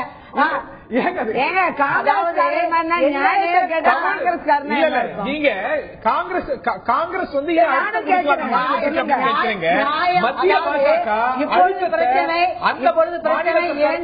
இரண்டு அரசுகளை தாண்டி சுப்ரீம் கோர்ட் வரைக்கும் போய் அவர்கள் ஒரு நிலைப்பாடு எடுத்து கூற அளவிற்கு போயிருக்கிறது. ஆகையினால இதில் வந்து யார் என்ன சொல்ல முடியும்? இன்று வந்து ஒரு வரலாற்று சிறப்பு மிக்க மாதிரி நம்ம தமிழ்நாட்டில் வந்து ஏடிஎம்கே வந்தா டிஎம்கே அந்த பக்கம் போகாது, இந்த கட்சி வந்து அந்த கட்சி போகாதுன்னு ஒரு நிலைமை இருந்தது மாதிரி இன்னைக்குதான் தமிழ்நாட்டில் கிட்டத்தட்ட எல்லா கட்சிகளும் ஒரே நிலைப்பாடை எடுத்திருக்கிறது. ஆகையினால இதையாவது நம்ம வந்து ஒழுங்காக எடுத்து சொல்ல வேண்டுமே தவிர தேவையில்லாத விவாதங்களை கூறி ஒருத்தர் வாரியம் ஏன் இன்னும் அமையப்பெறல, காவிரி ஒழுங்குமுறைக்குரிய அமையப்படல அப்படிங்கிற ஒரு கேள்வி தேவையில்லாத ஒரு விவாதமாக ஆகாது, தேவையில்லாத ஒரு கேள்வி ஆகாது அப்படிங்கறது நிச்சயமா பதிவு செய்தாக வேண்டும். பாரதிய ஜனதா பிரமுகர் சொன்னதை நீங்க கேட்டிருப்பீங்க. அதாவது இந்த நேரம் வரைக்கும் ஏதோ கர்நாடக அரசு கேட்டுக்கொண்டது போல நாங்க கொடுத்துடல, பாஜக அரசியல் செய்து அப்படிங்கிற ஒரு குற்றச்சாட்டு இங்க வைக்கப்பட்டாலும் கூட இந்த நொடி வரைக்கும் ஏதோ மேகதாதுக்கு கிளியரன்ஸ் கொடுத்தது போல மத்திய சர்க்காரை குறை கூறுவது சரியல்ல என்கிறார் இந்த நிகழ்ச்சியில பங்கு கொண்டிருக்கக்கூடிய ராஜலட்சுமி. உங்களுடைய கருத்து தெரிவித்து குத்தமாக. இந்த பிரச்சனையை பொறுத்தவரையில அதிமுக மேல பொதுவா இப்ப எல்லாரும் எதிர்கட்சிகள் சொல்ற ஒரே ஒரு குறை, அனைத்து கட்சி கூட்டத்தை கூட்டல, சட்டப்பேரவையில் அனைத்து கட்சி பிரதிநிதிகள் இருந்து சந்திக்கல. அதுதான் நான் பேசுற வரைக்கும் நீங்க கொஞ்சம் நீங்க என்ன வேணா பேசுங்க, நான் குறுக்கிடல. நான் என்னுடைய கருத்து சொல்றதுக்கு வாய்ப்பு கொடுங்க, நான் பேசுறேன். ஆக அது ஒரு குறைதான். இந்த குறையை கூட இது இப்பதான் இந்த அதிமுக ஆட்சி அமைந்து கடந்த இந்த 4 ஆண்டு காலத்துக்கு அதுக்கு முன்னாடி 10 ஆண்டு காலத்துல பல அனைத்து கட்சி கூட்டங்களை அதிமுக நடத்தியிருக்கிறது. இனியும் கூட நடத்துவதற்கான அந்த சூழ்நிலை வருமானால், அந்த நெருக்கடி வருமானால் அதிமுக நடத்தும். ஏன்னா ஏற்கனவே நடத்தாம இல்ல, நடத்திருக்கு.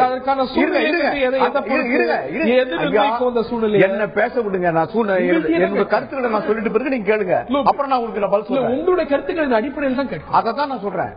ஆக இதை போன்ற சூழ்நிலைகள் வருகிற போது அதிமுக அந்த நிலையையும் மேற்கொள்வதற்கான வாய்ப்புகள் இல்லை என்று சொல்லிவிட முடியாது. ஆனால் இப்ப நான் கேட்கிற கேள்வி, தமிழ்நாட்டில் இந்த நம்ம எந்த மாதிரியான சூழ்நிலை திரு தமிழரசு உங்கள்கிட்ட தான் நான் சொல்றேன். என்ன சொல்ல முடிஞ்ச விட்டுட்டு பிறகு நான் கேட்க, நீங்க கேளுங்க, நான் சொல்றேன். அதே தான் உங்கள்கிட்ட தான் நான் வரேன். அதாவது கர்நாடகா மேகதாதுல அணை கட்டுறதுக்கு இன்னைக்கு டெண்டர் நோட்டீஸ் அனுப்பிச்சிருக்கு. சரி, பாஜக என்ன சொல்லுது, இன்னும் நாங்க அனுமதிக்கவே இல்லைன்னு மத்திய அரசு சொல்லுது. ஆக அதை போல அந்த சூழ்நிலைகள், அந்த நெருக்கடி அங்க அதற்கான எல்லா வேலையும் தொடங்கிட்டாங்க அப்படின்னு கர்நாடக அமைச்சர் அந்த காலங்களில் அதிமுக என்னென்ன சந்தர்ப்பங்கள்ல என்ன மாதிரியான அழுத்தத்தை, நிர்பந்தத்தை, வலியுறுத்தலை, கோரிக்கையை அது நீதிமன்றத்திலோ மத்திய அரசிடமோ எப்படி எடுத்து வைக்கணுமோ எடுத்து வச்சிருக்காங்க. நான் கேட்கிற கேள்வி என்னன்னா, இந்த பிரச்சனை 70 ஆண்டு காலம் தாவா, இன்னைக்கு வேண்டாம் 6-7 ஆண்டு காலமா இந்த பிரச்சனை வரலாம். எது மேகதாது அணை திட்டம் இன்னும் 3 ஆண்டு காலமா அது வேகப்படலாம். ஆனா இந்த காவிரி நதிநீர் பிரச்சனை 70 ஆண்டு காலம் தாவா. இதுல 55 ஆண்டு காலம் காங்கிரஸ் கட்சி தான் மத்தியில் ஆட்சியில் இருந்திருக்கு. அதுக்கு பிறகு மீதி எஞ்சிய காலம் பாஜக, குறுகிய காலம் ஐக்கிய அந்த இன்னொரு கூட்டணி அரசு. ஆக அதற்கு மேல இன்னொன்னு என்னன்னா, திமுக 17 ஆண்டு காலம் மத்திய அரசில் இருந்திருக்கு. பாஜகவோட இருந்திருக்கு, காங்கிரஸோட இருந்திருக்கு. கர்நாடகாவை பொறுத்தவரையில பாஜக ஆட்சியில் இருந்திருக்கு, காங்கிரசும் ஆட்சியில் இருந்திருக்கு. ஆக இந்த நிலைகள் இப்படியே இருந்து கொண்டிருக்கிறது. தமிழக அரசு மட்டும், அதுவும் குறிப்பா புரட்சி தலைவி அம்மாவுடைய தலைமையிலான அரசு உருவாகிற போதெல்லாம் வேகமான போராட்டங்கள் உருவாயிருக்கு. நான் கேட்கிற கேள்வி, இப்ப கூட கேட்கிற கேள்வி, நீங்க மத்திய அரசை நிர்பந்திக்கிறோம், அனைத்து கட்சி கூட்டம், இதை சோனியா காந்தியும் பார்த்துட்டு இருக்காங்க, காங்கிரஸ் அரசு தான் சோனியா காந்தியும் கண்டிக்கிறோன்னு ஒரு தீர்மானம் போட முடியுமா? தயாரா வருவார்களா? இதுக்கு முன்னாடி பாஜக இதே போலதான் பாஜக இன்றைக்கு இந்த நம்முடைய தீர்மானத்தில் 2வது முறையா சட்டப்பேரவையில் நடந்த தீர்மானத்தில் கடுமையான ஒரு வார்த்தையை நம்முடைய தமிழக அரசு பிரயோகித்திருக்கு. மத்திய அரசை எதிர்க்கிறோம், எதிர்ப்புன்ற வார்த்தையை கர்நாடக அரசு மட்டுமில்ல, கர்நாடக அரசு மட்டும் எதிர்க்கல, இதை மத்திய அரசையும் தொடர்ந்து இன்னைக்கு பாட்டில் என்ன சொன்னாலும் நீங்களே செய்தியா இதுக்கு மேல நான் உனக்கு சொல்லி முடிச்சிடறேன்.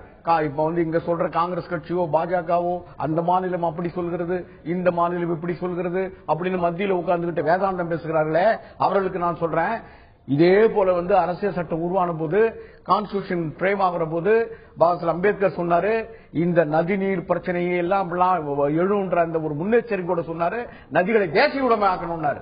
இப்ப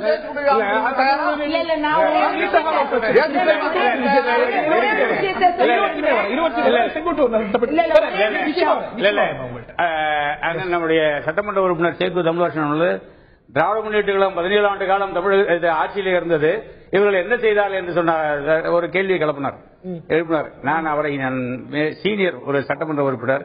திராவிட முன்னேற்ற கழகம் 1924 ஒப்பந்தத்துக்கு பின்னாடி 1974 ஒப்பந்தம், அந்த ஒப்பந்தம் காலாவதியாகிவிட்டது என்று சொன்னது யார் என்பது அவருக்கு நன்றாக தெரியும்.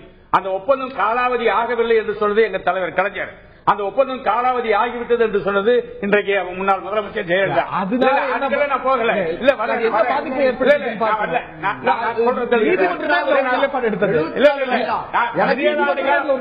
ஒரு கேள்வி கேட்டாரு. 17 ஆண்டு காலம் திராவிட முன்னேற்ற கழக ஆட்சியில் என்ன பண்ணாங்கன்னு சொன்னாங்க. நடுவர் மன்றம் அமைச்சது யாரு? பிபி சிங்க வற்புறுத்தி நடுவர் மன்றம் அமைச்சது யாரு? நடுவர் மன்றத்துக்கு இடைக்கால தீர்ப்பு கொடுப்பதற்கு இது உரிமை கிடையாது, கொடுப்பதற்கு அந்த உரிமை கிடையாது என்று சொன்ன போது எங்களுடைய தலைவர் கலைஞர் தான் உச்சநீதிமன்றத்துக்கு போய் நடுவர் மன்றத்துக்கு இடைக்கால தீர்ப்பு கொடுக்கிறதுக்கு அதிகாரம் இருக்கு. கர்நாடகாவுக்கு எதிரான வழக்கு பின்வாங்கியது எந்த சர்க்கார்? கர்நாடகாவுக்கு இதே போன்று 1970களில் கர்நாடகாவுக்கு எதிரான ஒரு வழக்கை இந்திரா காந்தி சொன்னதின் பேரில் தமிழ்நாடு சர்க்கார் பின்வாங்கலையா? ஒரு மத்திய அரசாங்கத்தினுடைய ஒரு பிரைம் மினிஸ்டர், மத்திய அரசாங்கத்தினுடைய அமைச்சர் ஒரு நம்பிக்கை சட்டத்தின் அடிப்படையில் தான் வாங்கினாரே தவிர திரும்பி விட்டு இல்லையே. அந்த வழக்கை தொடர்ந்து கொண்டு போனாங்க. நடுவர் மன்றத்தை கொண்டு போய் நடுவர் மன்றம் அமைச்சது யாரு? நீங்க வந்து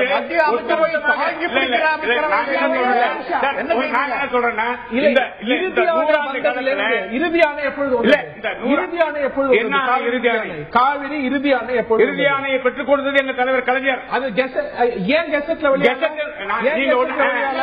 சரியான இடத்துக்கு வந்திருக்கீங்க. நான் பதில் சொல்றேன். சரியான இடத்துக்கு வந்திருக்கீங்க. நான் பதில் சொல்றேன். நீங்க பொறுமையா கேட்கணும். காவிரி நடுவர் மன்றத்தின் தீர்ப்பை பெற்றுக் கொடுத்தது தலைவர் கலைஞர். அந்த கலைஞர் பெற்றுக் கொடுத்த பிறகு காவிரி நடுவர் மன்றத்தின் அளித்த அந்த தீர்ப்பிலே ஏதாவது ஆட்சேபனைகள் இருக்கிறதா என்று வந்து ஒரு அந்த மாநில அரசாங்கங்கள் ஆட்சேபனைகளை தெரிவிக்கும். அதன்படி கர்நாடக அரசு ஆட்சேபனை தெரிவித்தது, கேரளா ஆட்சேபனை தெரிவித்தது, நாமும் ஆட்சேபனை தெரிவித்தோம். ஆகவே ஆட்சேபனை இருக்கிற போது எந்த அரசும் கெஜெட்டிலே வந்து அதை வந்து வெளியிட முடியாது. ஆட்சேபனைகள் எதுவும் கிடையாது. இல்ல, அது வந்து உச்ச நீதிமன்றமா பார்த்து கொடுத்தது. இவங்க சொல்ற மாதிரி உச்ச நீதிமன்றம் பார்த்து கொடுத்தது.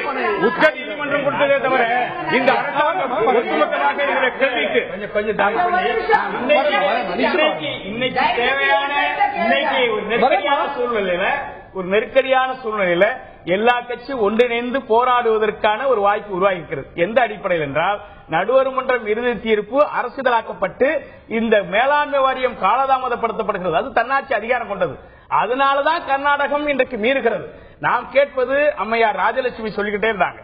நான் கேட்கறது நீங்க சொல்றத, உங்க பொன் ராதாகிருஷ்ணன் சொல்றத, உங்க தமிழிசை சவுந்தரராஜன் சொல்றத ஏன் பிரதமர் சொல்ல இருக்கிறார்? நீங்க கட்ட மாட்டோம், இல்ல நான் கட்ட விட மாட்டேன்.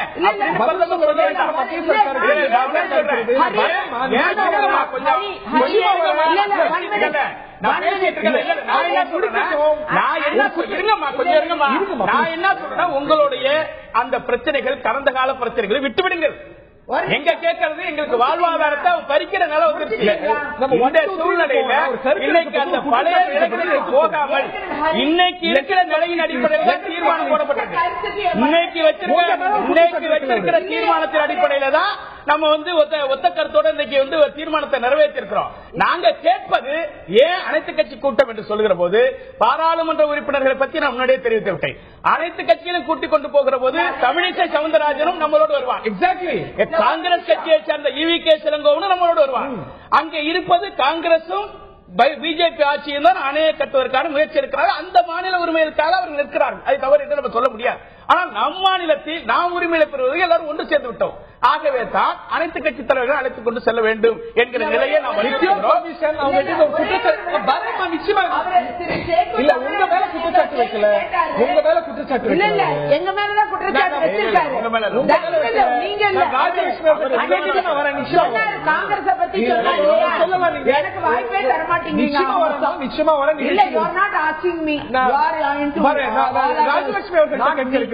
இந்த மேலாண்மை இன்னைக்கு ஆளும் இடத்துல மத்திய சர்க்கார்ல பாஜக இருக்கிறது. அதனால ராஜலட்சுமி அவர்கள்ட்ட கேட்க இருக்கின்றேன், இது வரைக்கும் மேலாண்மை வாரியம் அமைக்கிறதுல ஏன் இவ்வளவு தயக்கம் கொள்கிறது? தமிழக பாஜக ஒரு கருத்து சொல்கிறது, பொன் ராதாகிருஷ்ணன் சொல்றாங்க, தமிழிசை சவுந்தரராஜன் சொல்றாங்க, மத்திய சர்க்கார் பரிசீலனை இல்லைங்கிறது. பிரதமர் ஏன் இதை பற்றி ஏன் கருத்து சொல்ல மாட்டேங்கிறார்? ஏன் துறை சார்ந்த அமைச்சர் சட்டம் தமிழ்நாடு பக்கம் இருக்க அதை நிறைவேற்ற மத்திய சர்க்கார் தமிழ்நாட்டுக்கு இசைவான ஒரு நிலைப்பாட்டு எடுக்க மாட்டேங்குது? காவிரி மேலாண்மை வாரியத்தை அமைக்கிறதுக்கு என்ன தடை? அதாவது பல நாடுகளிடையே போகும் நதிகள், நைல் நதி, கொல்டர் ரிவர், இவர்கள் எல்லாம் உள்ள வாட்டர் நிதிநீர் இதையே வந்து பங்கீடுகளையே சுமூகமாக தீர்க்கும் பொழுது இரண்டு மாநிலங்களுக்கு இடையே இவ்வளவு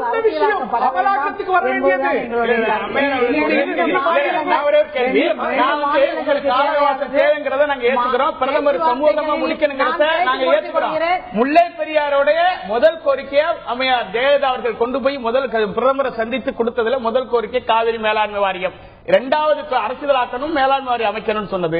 இரண்டாவது கோரிக்கை முல்லை பெரியாறு. முல்லை பெரியாருக்கு தீர்வு வேறுங்கிறதுல நம்ம எல்லாரும் உடன்பட்டு இருக்கிறோம். முல்லை பெரியாருக்கு மட்டும் முன்னுரிமை கொடுத்து விட்டு ஏன் காவிரி பிரச்சனையை பின்னுக்கு தள்ளியது? அதுல என்ன தீர்வு? உச்சநீதிமன்றம் சொல்லிவிட்டது நீங்கள் உடனடியாக அமைக்க வேண்டும் என்று.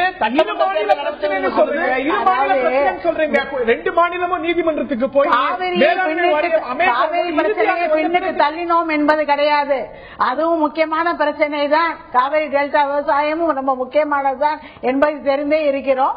அதனால அதற்கும் உரிய நடவடிக்கையே எடுக்கப்படும். மேலாண்மை வாரியம் எல்லா பள்ளியும் என்ன தடை? எதனால் இவ்வளவு?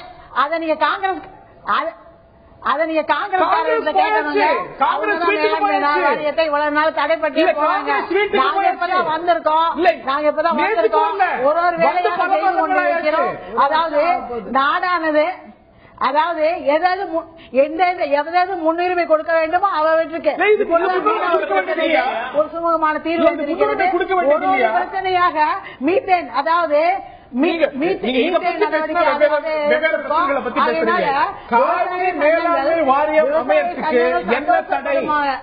Give me a proper answer. Kaveri மேலாண்மை வாரியம் அமையத்துக்கு இந்த பிரச்சனை இருக்கு அப்படின்னு சொல்லுங்க. என்ன பிரச்சனை இருக்கு? அதாவது ஒரு ஒரு பிரச்சனையா தான் நீங்க தீர்வு கொண்டு வர முடியும். ஒரு ஒரு அரசு நீங்க பாஜக அரசு இருந்து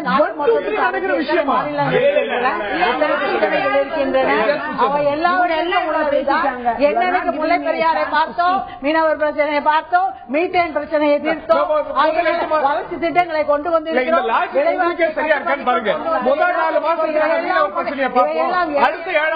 ஏழாவது மாசத்துல நாங்க முல்லை பெரியாரை பார்த்தோம். இதை ஏன் பண்ணவில்லை என்று அதாவது நீங்கள் அப்படிதான் நீங்க செய்ய முடியும். ஒரு அரசு எப்படி செயல்பட முடியும்?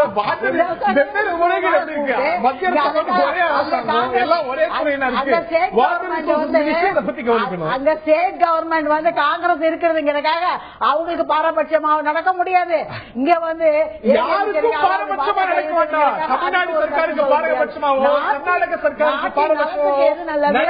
சுப்ரீம் கோர்ட் என்ன சொல்லி இருக்கிறது? சொல்லி இருக்கிற சுப்ரீம் கோர்ட்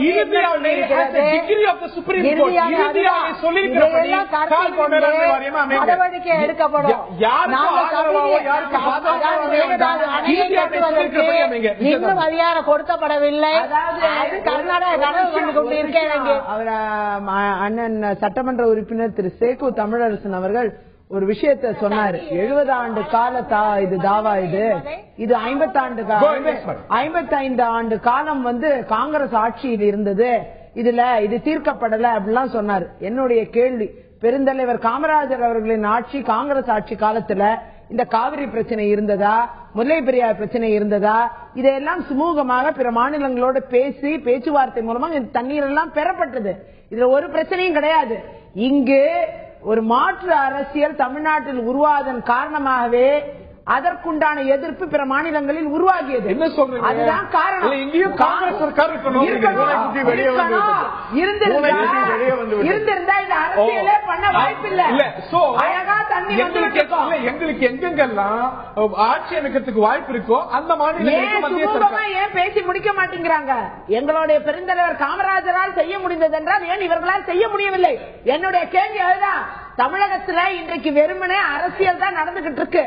இதை சுமூகமாக கேரளாவோட கர்நாடகாவோட காமராஜர் ஆட்சி காலத்துல பேச முடிஞ்சுன்னா இவங்கலாம் இதை வச்சுட்டு அரசியல் பண்ணி கோர்ட்டுக்கு போய் சும்மாவே இந்த நாடகம் இருக்காங்க. அதான் உண்மை. குறிப்பா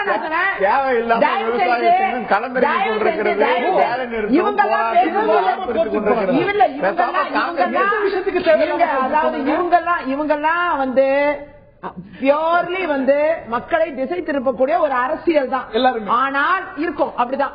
அதாவது குறிப்பா பாத்தீங்கன்னா நீங்க காமராஜர் ஆட்சியை மட்டுமே யோசிங்க. அன்னைக்கு கேரளாவிலயோ கர்நாடகத்திலயோ ஆந்திராவிலயோ புதுச்சேரியிலயோ எந்த பிரச்சனையும் கிடையாது. அழகாக தண்ணீர் பகிர்வா இருக்கட்டும், பிற பிரச்சனைகளா இருக்கட்டும் பேசி தீர்க்கப்பட்டது. அது போன்று ஏன் இந்த அரசாங்கங்கள் வந்த பிறகு 1969க்கு பிறகு இந்த பிரச்சனை அதன் பின்னர் தான் தொடங்கியது. காவிரி பிரச்சனைக்கு திராவிட கட்சிகள் காரணம். இங்க காங்கிரஸ் ஆட்சியில் இருந்ததுன்னா இந்த பிரச்சனை தீந்துரும். பேசி தீர்க்கக்கூடிய திறமை காங்கிரசிடம் உண்டு. அதை தான் நீங்கள் பார்க்க வேண்டும். இது மாதிரி பிரச்சனைகள் அன்னைக்கு இல்லைன்னா இந்த ஒரு பெருந்தன்மைய உங்களுடைய அகில இந்திய தலைமை கர்நாடகத்தில் சொல்லித்தர சொல்லுங்க. மாநில அரசுகளிடையே மாநில அரசுகளிடையே விரோத மனப்போக்கை தூண்டிவிட்டு யார் தூண்டி விடுறா? இறுதி ஆணையாவது ஒன்னாவது சுப்ரீம் கோர்ட் தீர்ப்பாவது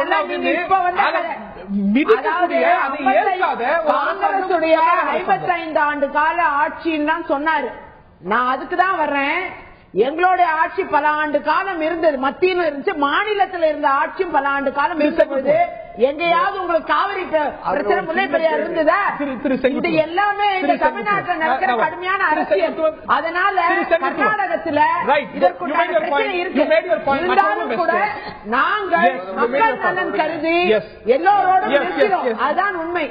திரு செங்குட்டுவன் சார், இந்த பிரச்சனைக்கு ஒரு இறுதியான ஒரு முடிவு அல்லது ஒரு அழுத்தம் தர வேண்டும் என்று சொன்னால், இந்த கர்நாடக அரசு தொடர்ந்து இதனுடைய வரலாறை தொடர்ந்து பார்ப்பீர்களேயானால், இந்த காவிரி பிரச்சனையிலிருந்து பார்ப்பீர்களேயானால், கபினி அணை கட்டியது மத்திய அரசாங்கத்தினுடைய உத்தரவு இல்லாமல் கபினி அணையை கட்டினார்கள்.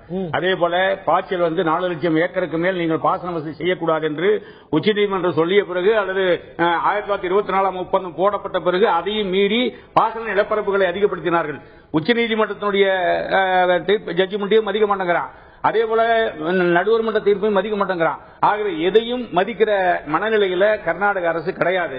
ஆகவே இன்றைக்கு இருக்கக்கூடிய சூழ்நிலையில அந்த மாநிலத்தை நாம் நிர்பந்தம் கொடுத்து மத்திய அரசாங்கத்துக்கு நிர்பந்தம் கொடுக்க வேண்டும் என்று சொன்னால், நம்முடைய தமிழகத்தில் இருக்கக்கூடிய அனைத்து கட்சிகளும் ஒன்றாக இணைந்து நாம் பிரதமரை சந்தித்து நாம் இங்கே அனைத்து கட்சி கூட்டத்தை கூட்டி இந்த ஒரு இஷ்யூலாவது நம்முடைய ஒட்டுமொத்த கருத்தை உருவாக்கி நாம் போய் பிரதமரை சந்தித்து அதற்கு தீர்வு கிடைக்கவில்லை என்று சொன்னால், அங்கே நாடாளுமன்றத்தின் முன்னால் அனைத்து கட்சிகளை சேர்ந்த பிரதிநிதிகளும் உட்கார்ந்து கொண்டு ஒரு உண்ணாவிரதத்தை உட்கார்ந்து அந்த இஷ்யூவை ஒரு ஆல் இந்தியா இஷ்யூவாக மாற்றுறதை தவிர வேற வழி கிடையாது. ராஜலட்சுமி, இதுல உங்களுக்கு ஏற்பா இந்த மாதிரியான ஒரு நிகழ்வுல பாரதிய ஜனதா பங்கேற்குமா? இப்படி ஒரு அனைத்து கட்சியும் சேர்ந்து ஒரு பிரதிநிதித்துவத்தோட மத்திய சர்க்காரை போர் சந்திக்கக்கூடிய ஒரு நிகழ்ச்சியை பாரதிய ஜனதா ஏற்குமா? ஏதோ மத்திய சர்க்கார் மேகதாது அணைக்கு பெர்மிஷன் கொடுத்துட்ட மாதிரியும் அதற்காக எல்லா ஏற்பாடுகளையும் இவர்கள் மத்திய அரசை செய்து விட்ட மாதிரியும் எல்லாம் இவர்கள் பேசுகிறார்கள். இதற்கு முன்னால அதாவது இந்த திராவிட கழகங்கள் 2 மாறி, அதாவது காலாவதிய கமிட்டிகளையும் கமிஷன்களையும் காலாவதி ஆகிறதுக்கே விட்டுட்டாங்க. அதை அவங்களே குற்றம் சாட்டிக்கிட்டாங்க. இந்த மாதிரி ஒரு நிலை மாறி ஒரு நல்ல அரசு தமிழ்நாட்டில் அமைந்தால் இந்த மாதிரி பிரச்சனைகளே வரவும் செய்யாது, இந்த மாதிரி போராட்டங்களும் கரையேறும் நடக்க தேவையிருக்காது என்பதை நான் சொல்லிக்கொள்ள விரும்புகிறேன். இல்ல மேடம், இப்ப மேலாண்மை வாரியம் அமையப்படுறது பிஜேபியோ காங்கிரஸோ சம்பந்தப்பட்டதல்ல. சரியாக பேச்சுவார்த்தை காவிரி இறுதியான கெசட் ஆயிருக்கு. அந்த காவிரி இறுதியான என்ன சொல்லுது அப்படின்னா, ஒரு காவிரி இறுதியான கெசட் ஆன பிறகு மத்திய சர்க்கார் காவிரி மேலாண்மை வாரியத்தையும் ஒரு மேற்பார்வை குழுவையும் அமைக்கணும் அப்படின்னு.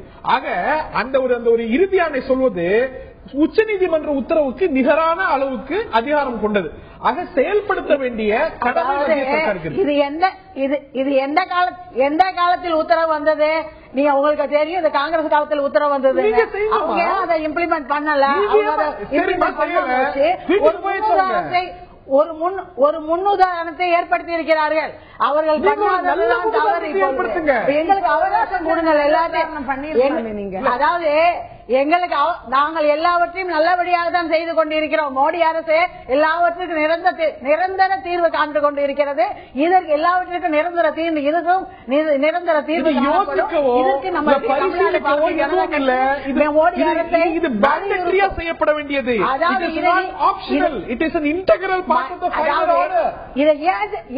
இதை ஏன் செய்யலன்னு நீங்க காங்கிரஸ் அரசை கேளுங்க.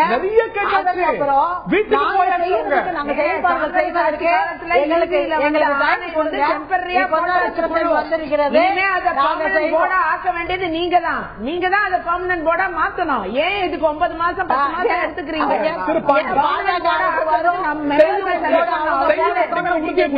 பெரிய விஷயம் பாஜக அரசு தான். அதாவது நான் பேசுறதை விடுங்க, பாரதிய ஜனதா கட்சி தான் நதிநீர் இணைப்பிற்கும் நதிநீர் மேலாண்மைக்கும் மிகவும் முக்கியத்துவம் கொடுத்து அதற்கு ஒரு தனி அமைச்சரையும் அமைச்சது. இப்பொழுது அதற்கு தனியாக இது கொடுத்திருக்கிற முக்கியத்துவம் கொடுத்திருக்கிறது. செயல்படுவோம். அதற்கு நீங்க இருங்க நீங்க எல்லாம் ஒழுங்காக கருத்தில் எடுத்துக்கொண்டு செய்யப்படும். ஆகையினால உடனே இதற்கு உத்தரவாதம் கொடுக்கிறீங்க. அதாவது எல்லா விஷயங்களையும் ஒழுங்காக செயல்படும் அரசு, எல்லா விஷயங்களையும் ஒழுங்காக செயல்படும் அரசு, எல்லாவற்றுக்கும் நிரந்தர தீர்வு காணும் ஒரு அரசு, இதற்கும் நிரந்தர தீர்வு காணும் என்பதை மக்கள் நம்ப வேண்டும். தொலைக்காட்சி மூலமாக சொல்லிக் கொள்கிறேன். இறுதி கருத்து உங்களுடைய இறுதி கருத்து. எங்களுக்கு இவங்க இப்ப பேசிட்டு இருக்கிற விஷயத்தை பத்தி பேசுற சூழல் இன்னைக்கு இல்ல. காவிரி நடுவர் மன்ற இறுதி தீர்ப்பு வந்து காலம் கடந்தது. நடுவர் மன்ற இறுதி தீர்ப்பு அரசியலாக்கப்பட்டது. உச்சநீதிமன்றத்துக்கு சென்று வாங்கினார்கள். அதெல்லாம் இன்றைக்கு இருக்கிற சூழல், இன்றைக்கு இருக்கிற நெருக்கடியான சூழல். ஏன் இந்த நிர்பந்தத்துக்கு பிஜேபி மீது இருக்கிற காழ்ப்புணர்ச்சி காரணத்தினால் இந்த நிர்பந்தத்துக்கு வரவில்லை. கர்நாடகம் ஒருபோக சம்பா சாகுபடிக்கு வந்து கொண்டிருக்கிற உபரி நீரை தடுத்து நிறுத்துவதற்கு போகிற போது வாழ்வாதாரம் பறிக்கப்பட்டுவிடும் என்கிற ஒரு அவசர கால நடவடிக்கையாக தான் இன்றைக்கு நாங்கள் போராடுகிறோம். எனவே இனியும் காலம் தாழ்த்துவதையும் கர்நாடகம் அணையை கட்டி தமிழகத்தை அழிப்பதையும் மத்திய அரசு வேடிக்கை பார்க்க கூடாது. மோடி அரசு நீங்கள் ஆட்சி வேறு கட்சி வேறு என்றே வந்தவுடனே சொல்லியிருக்கிறார். அந்த நம்பிக்கையின் அடிப்படையில் மோடி செய்வார் என்கிற நம்பிக்கையில் நாங்கள் சொல்லுகிறோம். நீங்கள் சொல்லுகிற பதிலே மோடி அவர்கள் உத்தரவாதம் கொடுத்து விட்டார் என்று சொன்னால் நாளைக்கு நடக்க வேண்டிய தமிழிசை சவுந்தரராஜனோ இல்ல இவங்க பொன் ராதாகிருஷ்ணன் சொல்லுகிறது போல போராட்டம் நடத்த வேண்டிய அவசியம் இல்லையே. ஏன் நீங்கள் வாய் மூடிக்கொண்டிருக்கிறீர்கள்? இதுதான் நாங்கள் உங்களிடத்தில் மன்றாடுகிறோம். எனவே தான் இன்றைக்கு நான் சொன்னா நீங்க சொல்றது தவறு சொல்லலாம். முதலமைச்சரே சொல்லிட்டார், பல கடிதங்கள் எழுதப்பட்டு விட்டது. பிரதமர் பதிலே திரு தமிழரசன் ரொம்ப சுருக்கமா இறுதிவாதம் மக்கள் கருத்தை கட்டணும். நான் கேட்ட கேள்விக்கு மட்டும் பதில் சொல்லிடுறேன். 70களுக்கு பிறகு திராவிட கட்சிகள் வந்த பின்னாலதான் இதுக்கான தீர்வு இல்லாம போச்சு அப்படின்னு திருமதி விஜயதாரணி சொல்றாங்களே. இந்த பிரச்சனை ஒரு மல்டி ஸ்டேட் ரிவர் ப்ராப்ளம். இது வெறும் இன்டர் ஸ்டேட் கூட இல்ல, மல்டி ஸ்டேட். இதுக்கு நமக்கும் பின்னாடி கடைமடை பகுதியில புதுச்சேரி இருக்கு. புதுச்சேரியில 70க்கும் பிறகும் காங்கிரஸ் கட்சி தான் இருந்தது. அப்ப 70க்கு பிறகும் காங்கிரஸ் கட்சியோட மோதலா? ஆக நான் அந்த கேள்விக்கு போல இருங்க. நான் கேட்கிறேன், நீங்க உங்களுடைய பதில இருந்து நான் கேட்கிறேன். அதற்கு பேசி தீர்த்தா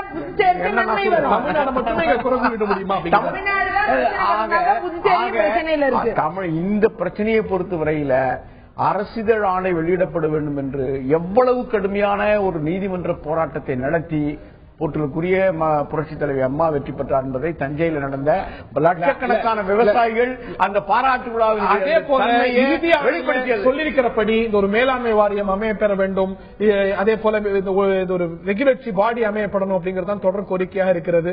மேகதாதுல அணை கட்டக்கூடாது அப்படிங்கிறது கூடுதல் கோரிக்கையாக சேர்கிறது. மேலும் பல கோரிக்கைகள் எழுந்திருக்கின்றன. இந்த நிலையில மக்கள் கருத்து என்ன? சர்க்காருடைய செயல்பாடு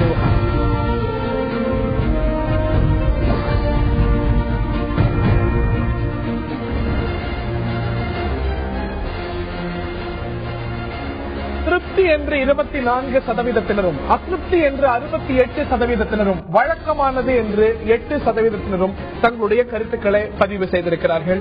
எது எப்படியோ இந்த ஒரு பிரச்சனையானது சுமூகமாக தீர்வு பெற வேண்டும். இந்த ஒரு மேலாண்மை வாரியம் அமைய பெற வேண்டும். ஒழுங்குமுறை குழு அமைய பெற வேண்டும். ஒரு காவிரி பிரச்சனை டெல்டா விவசாயிகளுக்கு தொடர் பிரச்சனையாக தொடரக்கூடாது. உனக்கு யார் மணிகட்டுவது என்பதுதான் தொடர்ந்து இந்த விவகாரத்தில் எழக்கூடிய கேள்வி. நிகழ்ச்சியில் பங்கு பெற்ற விருந்தினர்கள் அனைவருக்கும் பார்த்த நேயர்களுக்கும் நன்றி தெரிவித்துக் கொள்கின்றோம். ஒவ்வொரு முறை காவிரி விவகாரத்தை பற்றி பேசும்பொழுதோ மீனவர் விவகாரத்தை பற்றி பேசும்பொழுதோ நிகழ்ச்சியில நாம் சொல்லி முடிப்பது இப்படித்தான். இந்த ஒரு பிரச்சனையை மீண்டும் ஒரு முறை பேசாத ஒரு சூழ்நிலை வர வேண்டும், விவாத பொருளாக இது மாறாத ஒரு சூழ்நிலை வர வேண்டும், தொடர் துயராக இது இருக்காத ஒரு சூழ்நிலை வர வேண்டும் என்று. ஆனால் அந்த ஒரு நிலை வாராமல் தொடர்ந்து கொண்டிருக்கிறது. விரைவில் வரும், இதற்கான ஒரு சுமூக தீர்வு வரும் என்று நம்புவோம். நிகழ்ச்சியில் பங்கு பெற்ற அனைவருக்கும் பார்த்த நேயர்களுக்கும் நன்றி தெரிவித்து விடைபெறுகின்றோம். வணக்கம்.